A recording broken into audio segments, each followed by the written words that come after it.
Hi, it's Mark Coleman from Paul's Photo and the Creative Photo Academy. It's day 58 of our Be Creative series. And here I am. I'm out, had to run a couple errands today. I've always got my camera bag in the car. And I saw this building. I've driven by this building probably 1,000 times and thought today, let's stop and photograph. What drove me to stop today was, number one, it's a Saturday during the stay-at-home period, so nobody's around. I'm here all by myself. One, that's the first car I've seen since I've been here, about half an hour. So I can get the shot that I want. Number two, the light. I love the way the clouds are reflected in the building. And I've always liked the pictures of clouds reflected in building and the glass architecture. I think it's exciting. A lot of my customers, a lot of my students like architecture photography. I'm not particularly keen on it, but what I love are shapes and lines. And what do I see here is the strong vertical line of the building, the triangle created by the base. So I've got my Z7 with the 24-70 lens on. It's about 35 millimeters, so it's a very, very slight wide angle. And why do I like that slight wide angle feeling? Because I can get the height in the building, but I don't get that horrible foreshortening that you use if you use a real wide angle lens. So I've got the 35 millimeter lens on. It's gonna foreshorten a little bit. And what have I got? I've got the triangle created over here by the corner. I've got the line coming in from the side, from the drive-up window here at the bank, and then this almost triangle look, this pyramidal look to it.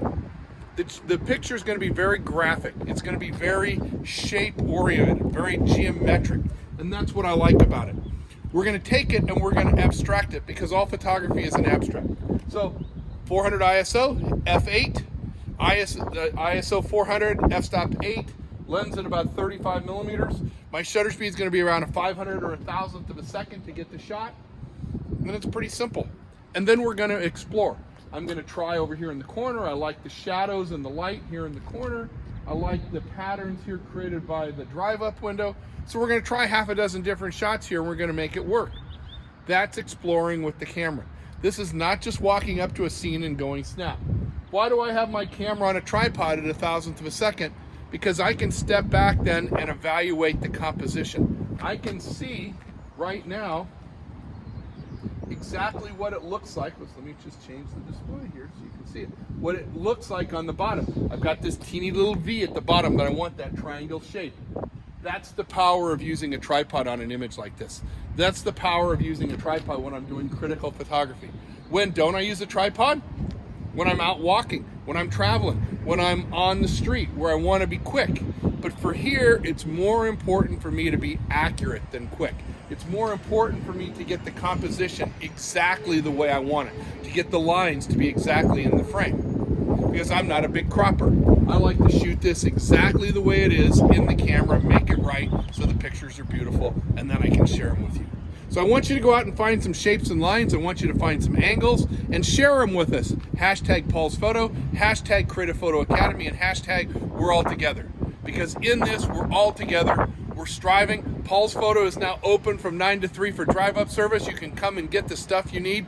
The lab is printing pictures, developing film. At Creative Photo Academy, we've got some awesome online classes.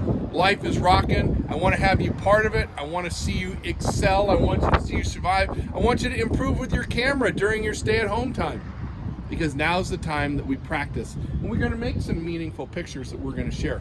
I want you to have some fun. I can't wait to see them. If you've got questions, write to me, mark@paulsphoto.com via email, and I'll always answer your questions. We'll talk about them, and we'll get you guys going. Take a look at this shot. What would you do it, and how would you make it right?